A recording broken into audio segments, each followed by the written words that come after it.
Hey guys.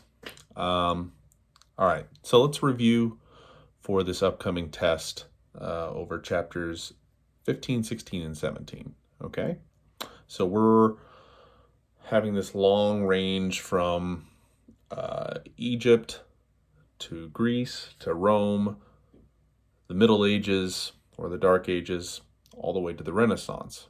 Okay, so the word Renaissance, let's just go to chapter 17 here.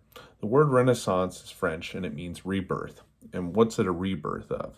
Okay, it's a rebirth of ancient Greek and Roman society, okay, like the arts and the humanism that was there, okay? So no longer is the church the center of how you become great, okay? It's human development that is now great, okay?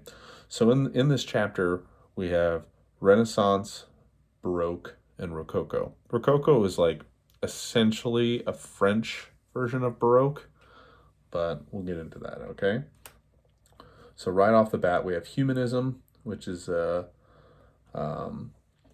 human-centric thing. Now remember, the Greeks were humanists, but this is humanism with like a Christian flair to it, okay? Um, and now all of a sudden, it is, God gave you special abilities and you should use them and you should develop them, or that's sinful, okay? Um, but basically, as you flip through the chapter here, um, you start seeing perspective and shading. But really, with the Renaissance, it's divided up into two different quadrants. There's the Italian Renaissance, and then there's the Northern Renaissance. Okay, and the Italian Renaissance is distinct from the other. Okay, um, right off the bat, we have Donatello in the earlier one, the sculptor. His David, there are three Davids in this chapter. His David is a young man, naked, um, with his foot on the head of Goliath, and his Mary Magdalene. Mary Magdalene and David by Donatello are sculpted in a modern way at the time. So Mary Magdalene, who is from the Bible, the New Testament, she's the woman that bathed Jesus's feet, and she was either, depending on the way you read it, she was either a prostitute or a woman convicted of adultery or both. Um, but she is depicted as homeless and squalor. It's carved out of wood. It's beautiful. Donatello was a rock star when he was around. A lot of his work was destroyed for different reasons, but he was a great sculptor. Botticelli here, Sandro Botticelli's Birth of Venus is stunning. Botticelli is, he painted a lot of Christian artwork too. In fact, the Sistine Chapel, where Michelangelo painted the ceiling, Botticelli painted a lot of the walls in there as well. But he is most famous for his two pagan paintings, the Primavera and the Birth of Venus. And pretty stunning work. You get into the High Renaissance, which is the most famous part, and that is Leonardo da Vinci, Michelangelo, Raphael, all the Ninja Turtles, okay? So real quick, Leonardo da Vinci. What is his family's name?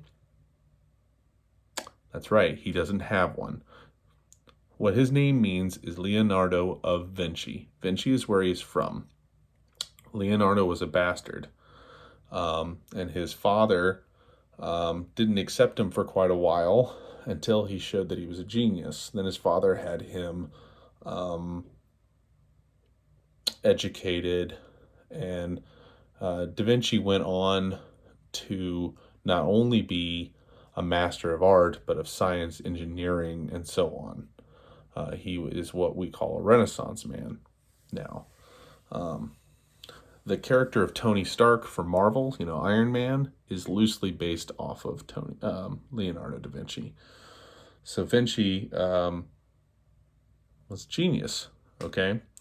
So we take a look at that. We have the Mona Lisa, we have the Last Supper, The reason the Last Supper looks like crap, by the way, guys, is that he experimented all the time, and he experimented with his plaster in this case, and it was a failed experiment, so that's why it's crumbling off the walls.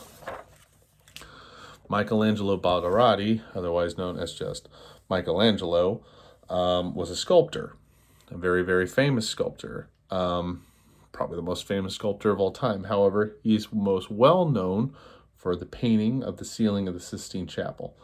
If we hadn't had this crazy stuff happen to us, I would have had you guys watch a movie about the making of it. I highly recommend, if you can. It's an older movie. It's called The Agony and the Ecstasy, and it's about Michelangelo being forced to paint the ceiling of the chapel. The Pope forced him to paint it. Originally, they thought it was going to take 6 months, then a year. After Michelangelo changed the plans to paint the entire book of Exodus on the ceiling, it took him over 4 years to paint the ceiling. It's quite stunning. You'll notice sometimes you'll see pictures of the ceiling and it looks really dirty, and then now it doesn't. That's because in the early 2000s, the Vatican had it cleaned, and it looked dramatically different after they did that. Michelangelo's David, here on page 286, is really unique. It's huge. With the stand, it's over 17 feet tall. Now, David himself here is over 14 feet tall, and he's sculpted in a really weird perspective. So if you look at it, sorry, I'm wheezing. If you look at it just straight on, it looks weird. His head looks big and stuff like that. Well, no one ever looked at it straight on. It's so big that you would be looking up, okay? So Michelangelo sculpted so it looked perfect as you looked up at it. So it's scaled. It's kind of funny. This is the moment that David the shepherd decided to fight Goliath. So it's a very internal, cerebral sculpture, whereas Bernini's in the Baroque era is not. Okay, and we'll get into that because that's on your test. That's the essay question on your test, to compare those two. Most of you guys, when you answered that question, did not compare them. You just said, I like this one better than that one. That's not how you answer that question, guys. You have to actually compare them, okay? So the Renaissance is very ethereal and very spiritual, but very pagan a little bit too. And that wasn't popular with everybody. So, like I said, Northern Renaissance is different than the Italian Renaissance. You look at on page 289, Jan van Eyck's painting of it's a portrait of a married couple on their wedding day. And I love this painting. It's ridiculously detailed, okay? Take a look at the middle of it there. There's a mirror on page 289, right? There's a mirror in the background, and you can see that the painter has painted himself painting them. It's so cool. She is holding up her dress above her belly because that was a symbol that they wanted to have children. So pretty cool, pretty cool. Okay, so what is Baroque? Baroque was a movement after the Renaissance, okay? So during the Renaissance, the Catholic Church is running all of Europe. But towards the tail end of that, there is the Reformation, okay? And the Reformation is when Martin Luther split from the Catholic Church and Protestantism started happening, okay? So the church is losing a ton of people. And so they decide to have an ad campaign, essentially, to try to get people back into the church. And that was kind of the Baroque period, okay? They wanted to lead an anti-Reformation, okay? So the rock stars of the Baroque era were Michelangelo Caravaggio, not his real name. Caravaggio was a place he dug, so he went by that. Cool guy. Actually, I shouldn't say that. Amazing painter. Kind of a scumbag. He killed a guy in a bar and got away with it because he was so popular.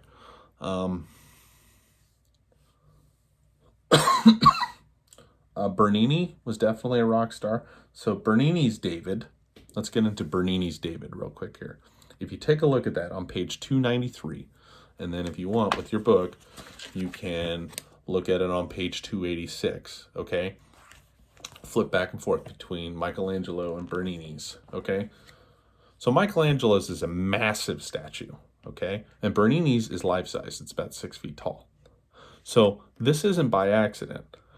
The Baroque artists were instructed to make art that was very relatable, that the common person could understand, okay? That you didn't have to be told, oh, that's David. Well, who the hell's David? Well, David was the shepherd that fought Goliath, who became the king of the Jews and was the best, all this. So David is very important in Christianity because there was a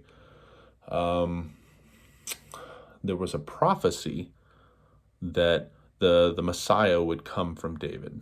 Okay, so Jesus came from David. So thus, why he's very popular. Also, the story of David and Goliath is just super popular. So Bernini's David is not naked, barely, but he's not naked. He's life-size, and he's in mid-action.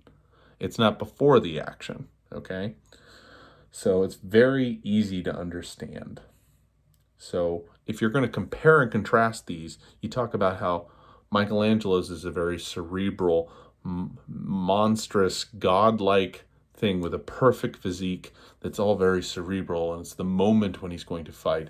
But for most people, you walk up, it's a naked dude named David, right? And then Bernini's is life-size, engaged in action, movement. He's about to fling the stone. It's very dramatic, okay? So that's how you compare and contrast them, okay, guys? The Baroque era is pretty sweet. The most famous Baroque artists are the Dutch art masters, like Rembrandt and Vermeer. Vermeer is famous for the girl with the pearl earring. Rembrandt's just in the top 3 famous painters of all time. He's the master of light. His painting, The Prodigal Son, is a great example of Baroque because there were many, many, many paintings of someone screwing up and then being forgiven. And so that was something the church wanted people to know, that even if you left the church, if you came back, you'd be forgiven. So The Prodigal Son is definitely one of those stories. And the conversion of St. Paul on page 292 by Caravaggio.